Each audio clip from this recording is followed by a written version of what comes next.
The harsh glow of the Walmart parking lot lights cast eerie, distorted reflections on the wet asphalt.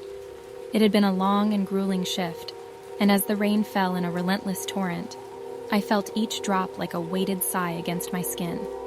The clock on the dashboard glowed a dim 11:57 p.m., and I was more than ready to trade the artificial fluorescent lights for the warmth of my bed. Clutching my purse close to my side, I hurried across the lot. The sliding glass doors of the store whispered closed behind me, leaving me alone in the enveloping downpour. The sound of raindrops tapping against the roof echoed in my ears, the rhythm oddly soothing in its monotony. I fumbled for my keys, my fingers cold and numb from the wet. The soft click of the locks disengaging sounded like a distant echo. In the pale glow of the parking lot lights, I spotted my car, its windshield streaked with raindrops like silent tears. With a shiver, I reached for the door handle, my breath visible in the chilly air. Just as I was about to open the door, a noise caught my attention, a soft rustling that seemed to blend seamlessly with the sound of the rain. My heart skipped a beat, and I turned to scan the lot. The figure emerged from the shadows like a specter, the rain cloaking him in a translucent veil. My pulse quickened as I realized he was staring at me, his gaze fixed and unrelenting. The storm seemed to rage around him, amplifying the unease that had settled deep within my chest. "Hey!" My voice wavered, but I forced as much authority into it as I could manage. "What do you want?" He didn't respond, didn't even flinch. His silhouette remained still, a sentinel in the rain. Panic clawed at the edges of my consciousness, urging me to flee, to abandon my car and run back to the safety of the store. But a strange mixture of curiosity and fear rooted me in place. The rain continued to pour, its steady cadence punctuated by the man's deliberate approach. As he drew nearer, I could make out more details. The tattered edges of his coat, the way his wet hair clung to his face.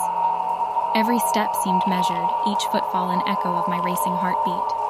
With my heart in my throat, I finally tore my gaze away and fumbled to unlock the car door.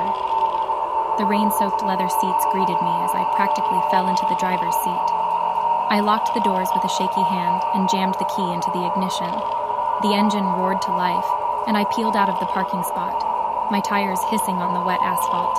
The rain-slicked streets blurred together as I sped away from the unsettling figure, my knuckles white against the steering wheel.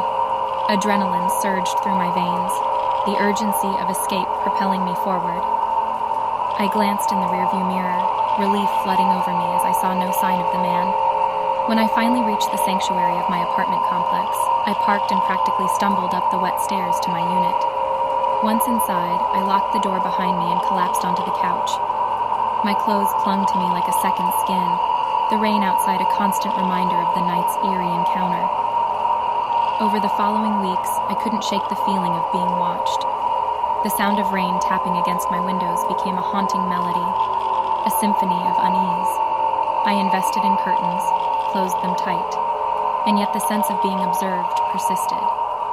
One night, as I lay in bed, the pitter-patter of rain on the window pane was suddenly punctuated by a soft tap. My heart leaped into my throat as I turned toward the sound. Through the rain-streaked glass, I saw him, the man, his eyes fixed on mine. Dread coiled around me, tighter and tighter until I couldn't breathe. With trembling hands, I grabbed my phone and dialed 911. My voice barely steady as I explained the situation. The dispatcher assured me that officers were on their way, but as I glanced back at the window, he was gone, swallowed by the night and the rain.